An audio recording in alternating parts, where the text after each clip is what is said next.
अगर आप भी करने जा रहे हैं एनसीईटी 2026 की तैयारी और उसमें आपने Hindi for language subject choose किया है, यानी कि संचार के लिए हिंदी, तो सबसे इम्पोर्टेंट चीज़ क्या होती है कि आपके पास प्रीवियस ईयर पेपर होना चाहिए। आपको प्रीवियस ईयर पेपर से ये पता चलता है कि किस प्रकार के प्रश्न पूछे जा रहे हैं, लेवल क्या हो रहा है आपके पेपर का, ये सारी इंफॉर्मेशन आपको पीवाईक्यू जब आप सॉल्व करते हैं तो पता चलता है। तो आज हम लोग एनसीईटी 2025 में 2 शिफ्ट में जो एग्जामिनेशन हुआ था उसमें शिफ्ट 1 का हम लोग आज पेपर सॉल्यूशन करेंगे। जल्द ही आपको शिफ्ट 2 का जो संचार के लिए हिंदी का पेपर है उसका भी हम लोग सॉल्यूशन लाएंगे। तो देखिए, सबसे पहले अगर हम बात करते हैं प्रीवियस ईयर पेपर की, तो प्रीवियस ईयर पेपर कैसा आपका आया था ये हम आपको बताने जा रहे हैं। उससे पहले पृष्ठान क्लासेस की तरफ से आप लोग को बताना चाहते हैं कि पृष्ठान क्लासेस के ऑफिशियल ऐप पे आप लोगों को एनसीईटी से संबंधित बहुत सारे कोर्सेस हैं। किसी भी कोर्स को आप ज्वाइन करके अपनी तैयारी को बेहतर कर सकते हैं।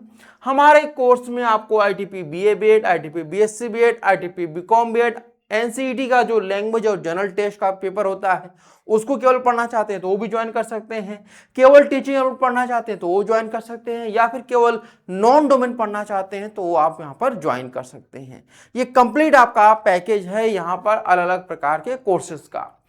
अगर कोई भी डाउट होता है तो आप दिए गए नंबर पे 7309733765 पे कॉल कर सकते हैं। और क्या क्या आपको इस कोर्स में मिलेगा, live classes, recorded classes, PDF notes और साथ ही साथ आपको doubt session, test series, proper guidance आपको प्रोवाइड कराया जाता है। एनसीईटी का जो आपका पेपर होता है हिंदी फॉर कम्युनिकेशन यानी कि संचार के लिए हिंदी, इसमें पेपर पैटर्न की बात करते हैं यहाँ पे तो आपको टोटल 23 क्वेश्चन आपसे पूछे जाते हैं, जिसमें 20 क्वेश्चन आपको अटेम्प्ट करना होता है और एक क्वेश्चन सही करने पे 4 मार्क्स दिए जाते हैं। एक क्वेश्चन गलत करेंगे तो आपका 1 नंबर कट कर लिया जाता है, ठीक है। यानी कि टोटल जो आपका ये पेपर होता है वह आपका 80 नंबर का ये आपका पेपर होता है। ये बात आप ध्यान रखिएगा, 80 मार्क्स का आपका ये पेपर आपका कराया जाता है। किसका? हिंदी फॉर कम्युनिकेशन का, ठीक है। आप बात समझ में? चलिए आगे बढ़ते हैं यहाँ पर। तो क्वेश्चन नंबर 1 पे आते हैं। आपको पता है कि आपका जो लैंग्वेज सेशन होता है इसमें अपठित गद्यांश सबसे पहले पूछा जाता है। अपठित गद्यांश से आपके 4 प्रश्न पूछे जाते हैं, तो ये 4 प्रश्न आपके अपठित गद्यांश पे आधारित होते हैं। तो पहला जो अपठित गद्यांश उसको हम पढ़ेंगे, तो सबसे पहले हम गद्यांश पढ़ेंगे ताकि हम 4 जो प्रश्न पूछे जा रहे हैं उनका आंसर देख सकें। तो सबसे पहले यहाँ पर दिया गया है कि गद्यांश दिया गया है और इस गद्यांश को ही पढ़ करके आपको इन पर आधारित जो प्रश्न होंगे उनका उत्तर देना है। गद्यांश क्या कह रहा है इसको देखते हैं। कह रहा है कि संचार का सबसे लोकप्रिय माध्यम है सिनेमा। जनसंचार यानी कि जो यहाँ पर हम जन का मतलब होता है लोग और संचार का मतलब होता है जब एक चीजों को दूसरी जगह पे हम पहुंचाते हैं।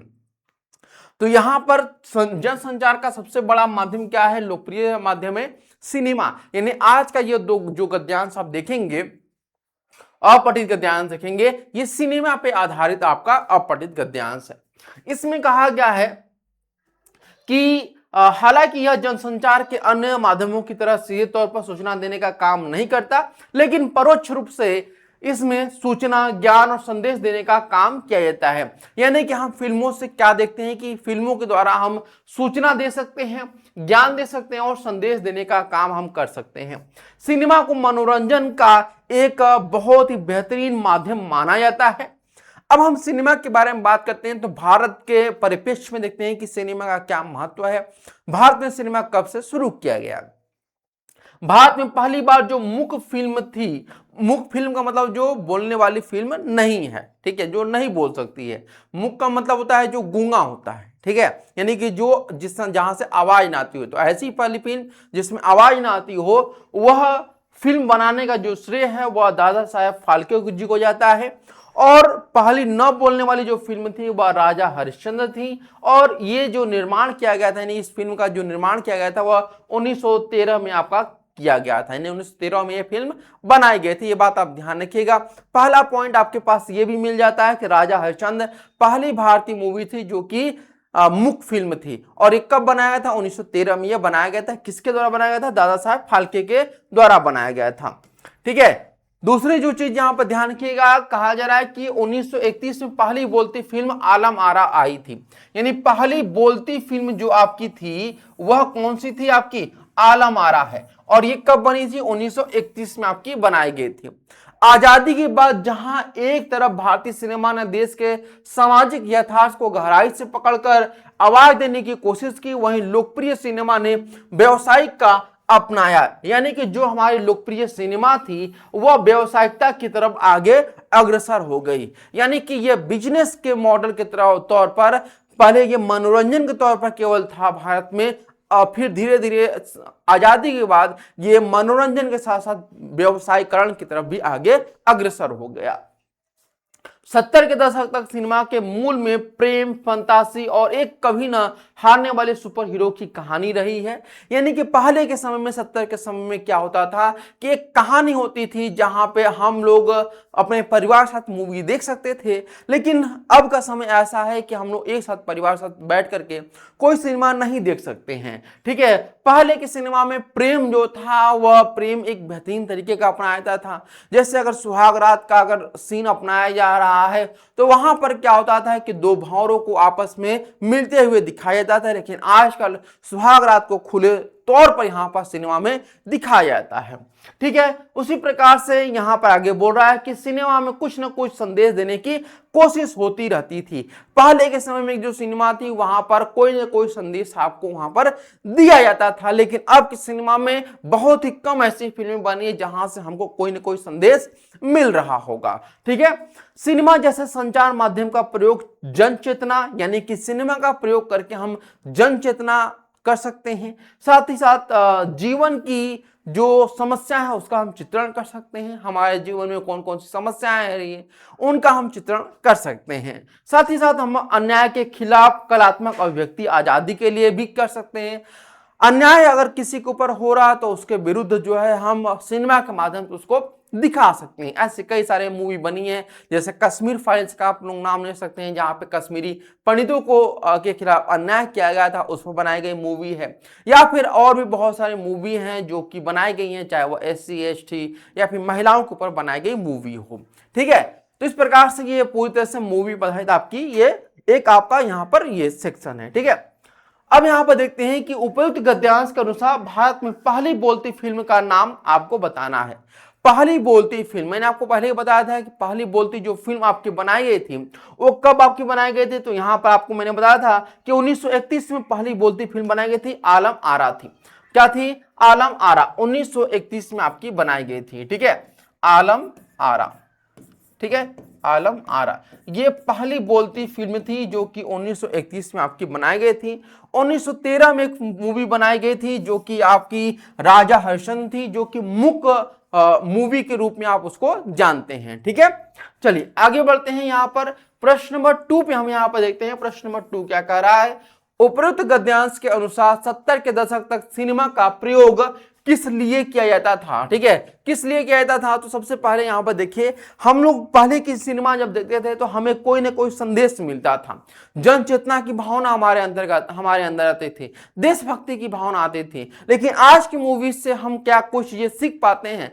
नहीं सीख पाते हैं। ठीक है। अगर आप कोई भी मूवी उठाकर आज के देख लीजिए, दिल तो पागल है, दिल दीवाना है, ऐसी मूवी आ रही है। ठीक है। अभी मनमर्जिया मूवी आया था या फिर सयारा मूवी आया था, उससे क्या सीख रहे हैं आप? कि आप प्रेम हो जाएंगे, प्रेमी बनकर आशिक की तरह घूमेंगे? ऐसा तो कुछ हमें है नहीं। हाँ, कुछ ऐसी मूवियां जहां पे हम कुछ सीख रहे हैं, समझ रहे हैं। ठीक है। बहुत सारी मूवी ऐसी आ रही हैं। तो यहां पर हम कह सकते हैं कि उपरोक्त गद्यांश के अनुसार 70 के दशक तक जो सिनेमा था उसका प्रयोग हम लोग क्या करते थे? कुछ न कुछ संदेश देने के लिए हम सिनेमा का प्रयोग करते थे। चाहे वो हम अपनी दुखों को व्यक्त करने की बात हो या फिर किसी के खिलाफ अहिंसा हो रहा उसको हम व्यक्त करने की बात हो, तो हम मूवी के द्वारा इसको कर सकते थे। प्रश्न नंबर 3 यहां पे क्या कह रहा है? ध्यान से समझिएगा। कह रहा है उपरोक्त गद्यांश के अनुसार आजादी के बाद भारतीय लोकप्रियता सिनेमा ने कौन सा रास्ता अपनाया था? तो आजादी के पहले तक जो सिनेमा थी वह मनोरंजन पर आधारित थी, लेकिन आजादी के बाद जो सिनेमा थी वह मनोरंजन के साथ साथ वह व्यवसायीकरण की तरफ आगे बढ़ गई थी। तो यानी यहां पर जो है वह व्यवसायिकता की तरफ जो है हमारी सिनेमा आजादी के बाद वह क्या हुई, बढ़ना स्टार्ट कर दी थी। इसके बाद चौथा और आखिरी प्रश्न है आपके गद्यांश पर आधारित। चौथा प्रश्न क्या कह रहा है, ध्यान से समझिएगा। उपयुक्त गद्यांश के अनुसार भारत की पहली मुख्य फिल्म कौन सी थी? तो पहली मुख्य फिल्म आपकी राजा हरिश्चंद्र थी, जो कि 1931 में आई थी, सॉरी 1913 में आपकी राजा हरिश्चंद्र मूवी आपकी आई हुई थी। यह बात आप लोग ध्यान रखिएगा, 1913 में। ठीक है, चलिए अब आते हैं प्रश्न नंबर आपका 5। निम्नलिखित में जनसंचार का प्रमुख कार्य नहीं है।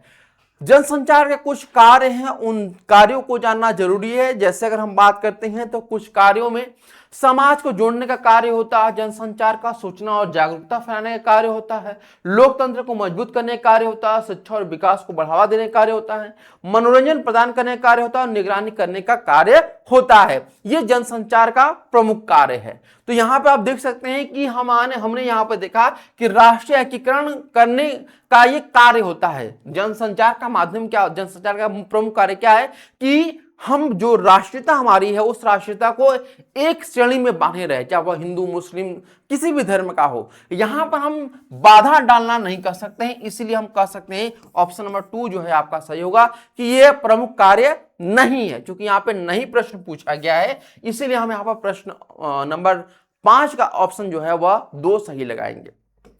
प्रश्न नंबर यहां पे जो दिया गया है वह है आपका 6, कह रहा है कि आपसी संचार में संदेश को प्रभावी ढंग से सुनने के लिए क्या नहीं होना चाहिए। क्या नहीं होना चाहिए, एक बात ध्यान रखिए। तो आपसी जो संचार होता है, यानी हम जब एक दूसरे से बात करते हैं तो क्या चीजें उसमें डिस्टर्ब न पैदा करे, ये ध्यान रखना चाहिए। तो डिस्टर्बेंस कौन कौन सी चीजें पैदा करती हैं? तो देखिए, एक तकनीकी शोर होता है। तकनीकी जो शोर होता है वो नहीं होना चाहिए कभी भी संचार में। अगर प्रभावी अगर मान लीजिए हम अपने बॉस से बात कर रहे हैं, ठीक है, तो हमें इफेक्टिव हमारा कम्युनिकेशन होना चाहिए। ठीक है, हमारा जो बातचीत है वो बिल्कुल कम्युनिकेशन बिल्कुल इफेक्टिव होना चाहिए। अब उसमें कोई भी दिक्कत आ गई, जैसे मान लीजिए कि तकनीकी शोर यहाँ पे आ गया। तकनीकी शोर का मतलब जैसे कि मान लीजिए कोई खराब नेटवर्क हो गया। नेटवर्क क्या हो गया आपका? खराब नेटवर्क, यानी कि नेटवर्क आपका खराब हो गया। तो क्या है आपका? ये आपका तकनीकी शोर है। तो यहां पर हम ऑप्शन नंबर 3 को सही करेंगे, क्योंकि तकनीक के कारण हमारी आवाज उन तक सही तरीके से नहीं पहुंच पा रही है। ठीक है, चलिए आगे बढ़ते हैं हम लोग। यहाँ पे प्रश्न नंबर 7 यहाँ पे कह रहा है कि संचार में मुखरता मतलब वॉइस मॉड्यूलेशन, यानी हमारा वॉइस मॉड्यूलेशन मतलब क्या होता है कि जो हम हो सकता है किसी से बात करते हुए बहुत तेज बात कर रहे हो, किसी से बहुत प्यार से बात कर रहे हो, किसी से बहुत चिढ़ करके बात कर रहे हो, तो वॉइस मॉड्यूलेशन होता है।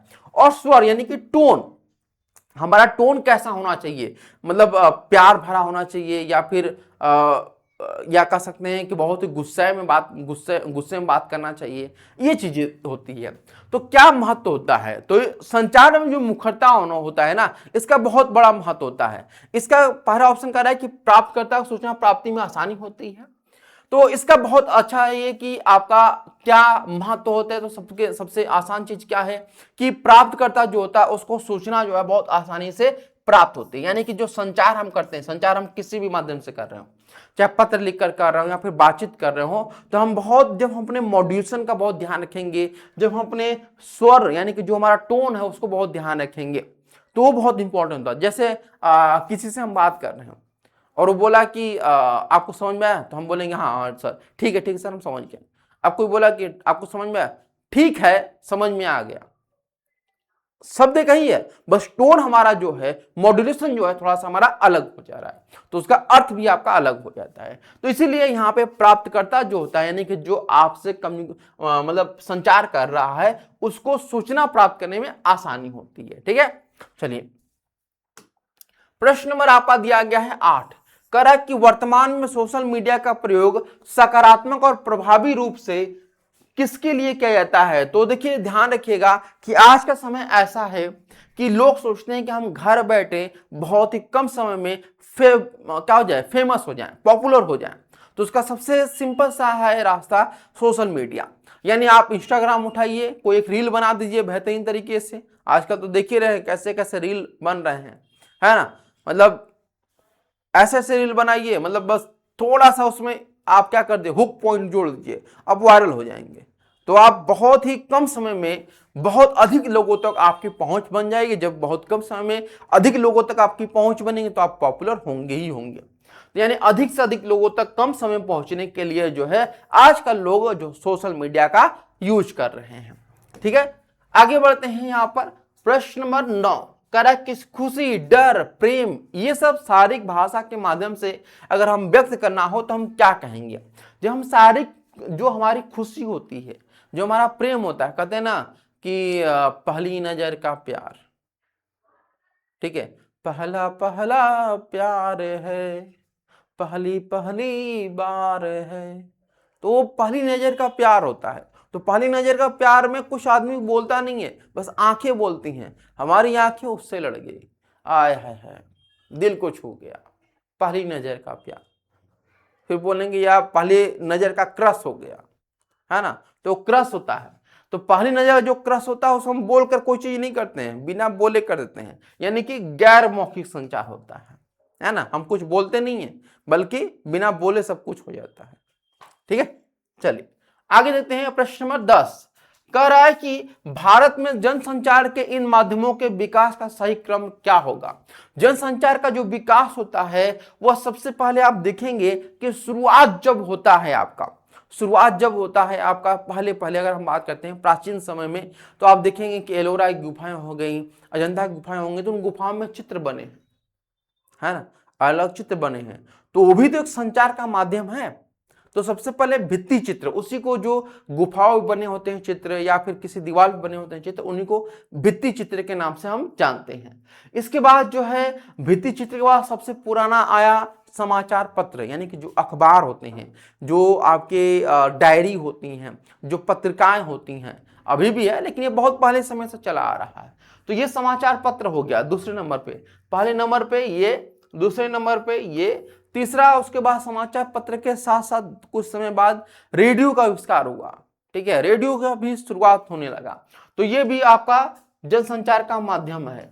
रेडियो के बाद फिर क्या हुआ, टेलीविजन का आविष्कार हुआ। टेलीविजन के माध्यम से लोग क्या हुए, पहले तो लोग आवाज नहीं सुन पाते थे टेलीविजन में, फिर धीरे धीरे आवाज सुनने लगे। पहले ब्लैक एंड व्हाइट टीवी आता था, फिर अब रंगीन में आने लगा है। ठीक है, तो इसके बाद आपका चौथा टेलीविजन है। और आज के समय में इंटरनेट के माध्यम से मोबाइल पर आप किसी भी तरीके का वीडियो देख सकते हैं। अभी जब हमारा आप वीडियो देख रहे हैं तो वह इंटरनेट के माध्यम से ही देख रहे हैं। तो ये आप कह सकते हैं कि ए बी सी डी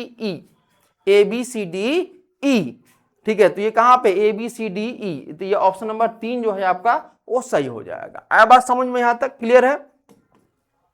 ठीक है, और यहां पर देख लेते हैं कि कब कब ये आया था। तो प्रिंट भित्ति चित्र यानी कि म्यूरल आर्ट जो है मानव सभ्यता के आरंभिक काल से ही शुरू हो गया था। प्रिंट मीडिया यानी कि अखबार जो पत्रिकाएं होती है 1780 के करीब शुरू हुआ था। सिनेमा और फिल्म जो आपकी शुरू हुई थी 1895 में पहला चलचित्र दिखाया गया था। रेडियो जो है आपका 1927 में आया था। दूरदर्शन जो है आपका 1969 में आया, 59 में आया था। डिजिटल मीडिया यानी इंटरनेट का विकास जो है 2000 के बाद से तेजी से शुरू हो गया। तो इस प्रकार से जनसंचार का पूरा माध्यम का विकास क्रम है। इसके बाद आता है 11वां नंबर पे, प्रश्न नंबर 11 है आपका, कह रहा है कि संचार प्रक्रिया में शामिल संचार के इन तत्वों का उचित क्रम क्या होगा। संचार प्रक्रिया यानी कि संचार प्रक्रिया का मतलब क्या होता है, सबसे पहले ये समझिए कि अगर हम अपनी बातों को आप तक पहुंचा रहे हैं तो ये संचार प्रक्रिया होगी।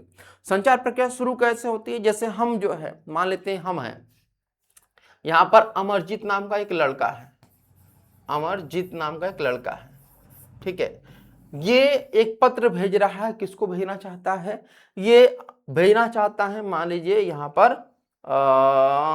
मान लीजिए राजेश को भेजना चाहता है। ठीक है, राजेश को भेजना चाहता है। तो सबसे पहले हम क्या करेंगे, जो अमरजीत होगा एक पत्र लिखेगा। क्या लिखेगा, एक पत्र लिखेगा। ठीक है, ये पत्र है, ये पत्र लिखेगा। तो जो यहां पे पत्र लिखता है ये आपका संचारक कहलाता है। क्या कहलाता है, संचारक कहलाता है। ठीक है, पत्र लिखने वाला आपका संचारक।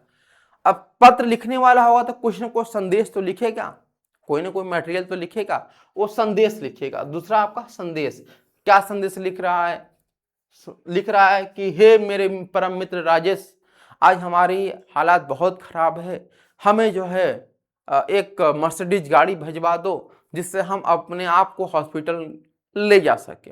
तो ये लिखेगा। माध्यम किस माध्यम से भेजिएगा? पत्र के माध्यम से भेजिएगा, तो ये पत्र है, माध्यम कोई ना कोई माध्यम से होता है। फिर राजेश हमारे पत्र को प्राप्त करेगा, ठीक है, और प्राप्त करने के बाद उसको पढ़ेगा, पढ़ने के बाद फिर हमें एक फिर पत्र वो भेजेगा कि हाँ हमें तुम्हारा पत्र मिल गया है, हम तुमको जल्द ही एक मर्सिडीज आपको भेजवा रहे हैं। तो ये आपका पांचवा हो गया, यानी कि फिर से ABCDE जिसमें होगा वो आपका सही हो जाएगा। आया बात समझ में यहां तक?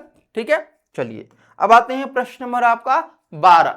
प्रश्न नंबर 12 कह रहा है कि वर्तमान डिजिटल युग में, यानी वर्तमान जो युग चल रहा है, अभी का जो समय चल रहा है, इसमें संचार के 9 इलेक्ट्रॉनिक माध्यमों के संचालन का आधार क्या है? तो हम आज के समय में जो हम चीजें यूज कर रहे हैं, चाहे व्हाट्सएप यूज कर रहे हैं या फेसबुक यूज कर रहे हैं, इंस्टाग्राम यूज कर रहे हैं, यूट्यूब यूज कर रहे हैं, वह किसके द्वारा पॉसिबल है? इंटरनेट के द्वारा पॉसिबल है। इंटरनेट नहीं रहेगा तो हम इन सब ऐप का यूज भी नहीं कर पाएंगे। तो यहाँ पर इंटरनेट आपका सही आंसर हो जाएगा। ठीक है, चलिए आगे बढ़ते हैं। यहाँ पर अगला प्रश्न है, प्रश्न नंबर आपका 13 है। कह रहा है कि मीडिया में नैतिकता की आवश्यकता है, क्यों है?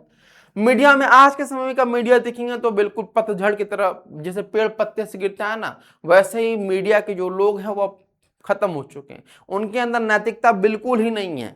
नैतिकता उन पत्रकारों के अंदर है जो आजकल यूट्यूब पर बैठ करके अपना न्यूज चला रहे हैं। ठीक है, जैसे रवीश कुमार जी हो गए, अभी एक बहुत बड़ा न्यूज चैनल आया हुआ है, पिंच नाम से आया है, पिंच, वो बहुत अच्छा काम कर रहे हैं। ठीक है, तो ये YouTube पर बहुत अच्छे अच्छे पत्रकार आजकल आ रहे हैं जो आप लोग देख सकते हैं। तो यहाँ पर क्या है कि अगर जो मीडिया है उसमें नैतिकता होनी चाहिए। नैतिकता अगर नहीं होगी तो लोग पक्षपात करना शुरू कर देंगे। जैसे आज के समय में देखेंगे टीवी की जो मीडिया, वो गोदी मीडिया के नाम से जानी जाती है, क्योंकि वो गोदी जी की जो है वाहवाही करती है। अब इसके बारे में आप लोग बेहतर समझ सकते हैं। बाकी जो किसी को ठेस न पहुंचे इसलिए हम ज्यादा चीजें नहीं बोल रहे हैं। तो मीडिया में पक्षपात को रोकने के लिए ही जो है नैतिकता आवश्यक है, ये बात ध्यान रखिएगा। आज के बाद इसके बाद देखते हैं आपका 14, प्रश्न नंबर 14 कह रहा है इनमें से कौन संचार प्रक्रिया से संबंधित शब्दावली नहीं है? संचार प्रक्रिया से, संचार प्रक्रिया में क्या क्या चीजें जरूरी होती है? एक तो एनकोडिंग जरूरी होता है, यानी कि जब हम कोई चीजें लिखते हैं या फिर उसको टाइप करते हैं तो हो सकता है कि हम किसी भाषा को हम लिखना चाह रहे हैं बट उन चीजों को नहीं समझ पा रहे हैं। तो जैसे हम हिंदी में लिखना, हम हिंदी जानते हैं, इंग्लिश में लिखना चाहते हैं, तो हम क्या करेंगे, हम उसको ट्रांसलेट करेंगे। तो कोई ना कोई माध्यम से होगा, तो वही आपका एनकोडिंग कहलाते हैं। यानी एक भाषा को एक प्रारूप से दूसरे प्रारूप में उसको बदलने का जो कार्य होता है वो एनकोडिंग होता है।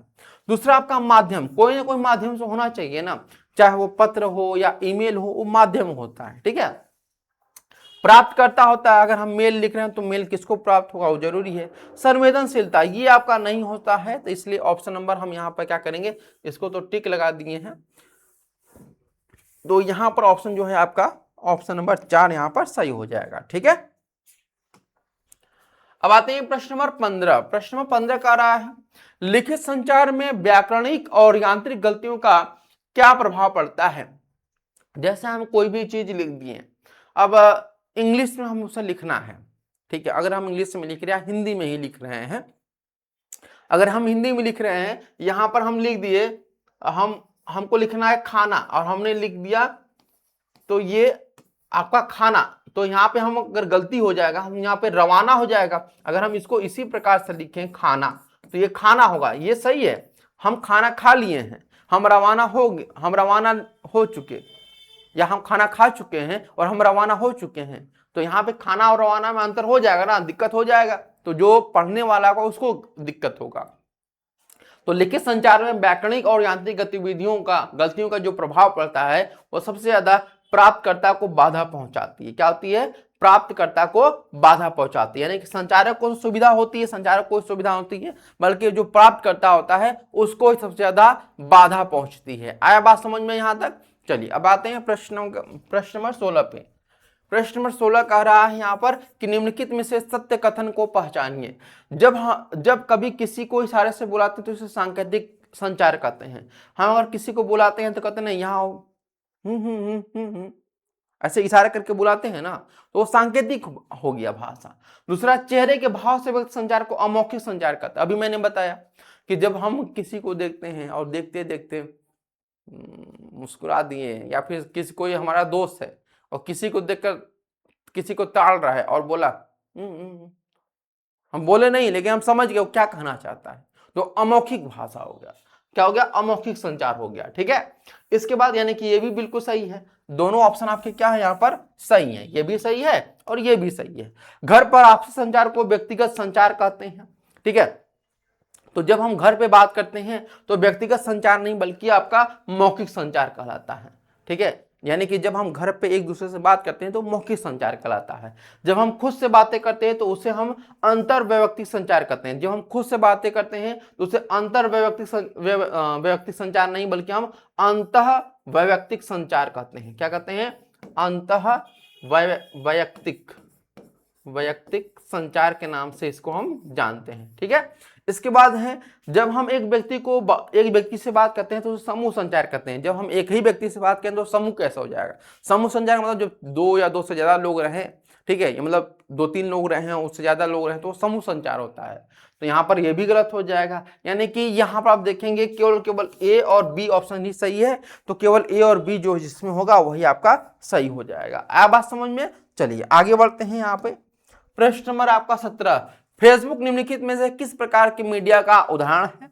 तो फेसबुक जैसे आप देखेंगे कि हम अक्सर करके अपने वीडियो में बोलते हैं कि आप हमारे सोशल मीडिया हैंडल को फॉलो कर लीजिए। जैसे हमारा सोशल मीडिया हैंडल है, यूट्यूब हो गया, इंस्टाग्राम हो गया, टेलीग्राम हो गया, हमारा ऐप हो गया, या फिर हमारा जो फेसबुक होता है, हमारा एबी पेज है, उसको आप फॉलो कर लीजिए। तो ये हमारे सोशल मीडिया हैंडल है। तो उसी प्रकार से यहाँ पे पूछ रहा है आपका कि जो फेसबुक होता है वह किस प्रकार का मीडिया है? तो ये आपका सोशल मीडिया हैंडल है। क्या है? आपका सोशल मीडिया हैंडल है। ठीक है, सोशल मीडिया हैंडल में सब कुछ आ जाता है, चाहे वह फेसबुक हो, यूट्यूब हो, इंस्टाग्राम हो, टेलीग्राम हो, सब आपके सोशल मीडिया हैंडल ही आपके होते हैं। ठीक है, तो देख लीजिए, कभी कभी हम लोग जो चीजें आपको बताते हैं वो अच्छी चीजें होती हैं, आपके लिए ही होती हैं। ठीक है, आगे है कि कभी कभी आंखों आंखों में किस संचार का संपन्न होना किस प्रकार के संचार का उदाहरण होता है? तो अभी मैंने फिर से बता रहा हूं कि जब हम किसी को आंखों से ही समझा देते हैं कि हाँ ये चीजें हैं, या हम तुम्हें पसंद करने लगे हैं, तुम हमें पसंद करने लगे हो, तो आंखों ही आंखों में, इशारों ही इशारों में हम समझ जाते हैं, तो वह आपका अमौखिक संचार होता है। क्या होता है? अमौखिक संचार होता है। इसके बाद कह रहा है कि कक्षा निम्नलिखित में से किस प्रकार के संचार का उदाहरण है? क्लास यानी कि कक्षा जो होता है, यानी ये उसमें बहुत सारे लोग होते हैं, समूह संचार वहां पे होना बिल्कुल पॉसिबल है। तो वहां पे 4 से ज्यादा स्टूडेंट आते हैं तो आपस में वो मिल करके 5-6 स्टूडेंट ग्रुप डिस्कशन करेंगे, तो वही आपका क्या होता है? समूह संचार होता है। ठीक है, इसके बाद आते हैं हम लोग प्रश्न नंबर 20 पे। आज के समय में इनमें से कौन सा साइबर सुरक्षा के लिए प्रमुख चुनौती है? आज के समय में सबसे बड़ा चुनौती है कि जो हम लोग सोशल मीडिया अपने फोटो अपलोड करते हैं, अपने वीडियो अपलोड करते हैं, वो सबसे बड़ा आपके सुरक्षा का कह सकते हैं कि खतरनाक चीज है। दूसरी एक और चीज आती है कि जब हम ये चीजें करती हैं तो कई बार हम डिजिटल अरेस्ट हो जाते हैं। क्या होते हैं? डिजिटल अरेस्ट हो जाते हैं। ठीक है, जब हम अपनी पर्सनल चीजों को शेयर करते हैं सोशल मीडिया हैंडल पे, तो उससे जो वहां पे बैठे हुए होते हैं लोग, ठीक है, बहुत सारे ऐसे लोग होते हैं जो यही इसीलिए ही काम करते हैं कि दूसरे लोग सोशल मीडिया पे अपने फोटो, अपनी निजी जानकारियां शेयर करें ताकि हम उनको क्या कर सके? परेशान कर सके और उनसे पैसे ऐंठ सके। तो डिजिटल अरेस्ट भी उसी में का साइबर सुरक्षा का एक बेहतरीन उदाहरण आप कह सकते हैं। डिजिटल अरेस्ट होता क्या है इसको समझ लेते हैं। डिजिटल अरेस्ट यानी कि अपराधी जो होते हैं, यानी कि जो भी ठग वगैरह होते हैं या फिर जो अपराधी होते हैं, वह स्काइप या व्हाट्सएप पे वीडियो कॉल करते हैं। तो एक बात ध्यान रखिएगा कि कभी भी आप व्हाट्सएप पे वीडियो कॉल अननोन नंबर से तो कभी उठाइएगा नहीं, और ना ही कभी आप अननोन नंबर पे वीडियो कॉल या फिर जो नॉर्मल कॉल होता है व्हाट्सएप पे उस पर मत करिएगा। व्हाट्सएप केवल मैसेज के लिए, ना कॉल और ना ही आपके कॉल करने के लिए, ना वीडियो कॉल ना ही नॉर्मल कॉल व्हाट्सएप पे। हाँ, आप उन्हीं से वीडियो कॉल कर सकते हैं जो आपके परिचय में है। इसके बाद खुद को कानून प्रवर्तन या फिर पुलिस अधिकारी बताते हैं, यानी कि जो डिजिटल अरेस्ट करते हैं किसी को, खुद को बताते हैं कि हम पुलिस, हम एसीपी हैं, हम एसीपी प्रद्युमन हैं, हम दया हैं, है ना। तो इस प्रकार से वो बताते हैं कि हम लोग यहाँ पे हैं, हम लोग क्या कहते हैं, इंस्पेक्टर हैं, हम लोग एसीपी हैं और पीछे अपना बैकग्राउंड में लगाए रहते हैं कि हाँ हम यहाँ पर हैं, और वो वीडियो कॉल करते हैं और आप जो जानकारियाँ साझा किए रहते हैं उसके बेस पर वो लोग क्या करते हैं, आपसे पैसे ऐंठते हैं। और अगर आप पैसे नहीं देंगे तो वो लोग आपको धमकाते हैं कि आप अपने उनके फोटो, उनके वीडियो, या फिर आपसे आपने कुछ इलीगल काम में बस देखा होगा तो इलीगल काम का वो लोग आपको ब्लेम लगा देंगे कि आप ये इलीगल काम करते हैं, आप क्या करते हैं, हीरोइन बेचते हैं, चरस बेचते हैं, उसका धांधली करते हैं। तो इस प्रकार से आपको वो लोग धमकाते हैं और सोशल अवेयरनेस न होने के कारण आप लोग डर जाते हैं और पैसे उनके अकाउंट में डाल देते हैं। तो ये आपका डिजिटल अरेस्ट आपका होता है, ये बात ध्यान रखिए, बिल्कुल फ्रॉड होता है। ठीक है, और एक बार पुनः आपको बताना चाहते हैं, अगर आपको पढ़ाने का तरीका समझ में आ रहा हो तो आप स्टूडेंट क्लासेस के ऐप को प्ले स्टोर से डाउनलोड करिए। वहां से डाउनलोड करने के बाद हमारे कोर्सेज को आप ज्वाइन करके आप अपनी तैयारी को नया आयाम दे सकते हैं। ठीक है, अभी जो है छठ का माध्यम चल रहा है, छठ का पूजा चल रहा है, तो अभी छठ पूजा पर और दिवाली का जो है ऑफर निकाला गया। इस ऑफर का लाभ उठाने के लिए 50% तक का आपको लाभ मिल रहा है। तो 50% का डिस्काउंट पाने के लिए आज ही आप ऐप को डाउनलोड करिए। ठीक है, ऐप को डाउनलोड करते ही आप 50% का डिस्काउंट ऑफर आपको मिल जाएगा। प्रश्न नंबर 21 कह रहा है कि निम्नलिखित में से कौन सा संचार प्रक्रिया के अनिवार्य तत्व है। तो संचार प्रक्रिया, यहाँ पे जब संचार प्रक्रिया की बात होती है तो वहां पे भावना का कोई भी स्थान नहीं होता है, ना ही कोई लक्ष्य का स्थान होता है। वहां पर केवल संचारक जो होते हैं वह संचार प्रक्रिया का अनिवार्य तत्व है, संदेश है और इनकोडिंग है। तो यहाँ पर देख सकते हैं कि ACD किस में है भाई, वो देख लीजिए, ACD ऑप्शन नंबर 4 में है, तो यहाँ पे आपका सही होगा। ठीक है, आया बात समझ में। इसके बाद यहां पर देखते हैं प्रश्न नंबर आपका 22 कर रहा है। प्रश्न नंबर 22 की ईमेल निम्नलिखित में से किसका उदाहरण है। तो ईमेल जो होता है, जैसे हम लोग पत्राचार करते हैं पत्र लिख करके, तो आज का समय है, मॉडर्न समय है आज का, तो मॉडर्न समय हम लोग मॉडर्न तरीके से पत्र भेजेंगे, यानी ऑनलाइन माध्यम से हम पत्र उसको भेजेंगे। तो ऑनलाइन पत्राचार का जो माध्यम हुआ, ईमेल सबसे बेहतरीन ऑप्शन है। ठीक है, चलिए अब आज का आखिरी प्रश्न है, इसको बहुत ध्यान से देखिएगा, बहुत इजी तरीके से आप लोग कर पाएंगे। देखिए क्या रहा है कि सूची 1 को सूची 2 के साथ मिलाइए।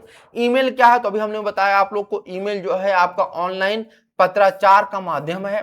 दूसरा फेसबुक क्या है, ये सोशल मीडिया हैंडल है आपका। इसके बाद गूगल जो है वह सर्च इंजन है। ठीक है, समाचार पत्र जो है वह मुद्रित माध्यम है। तो इस प्रकार से आप देखेंगे कि ए का वन किस में दिया है, ए का 1 केवल 2 में दिया हुआ है, तो यही ऑप्शन आपका सही होगा।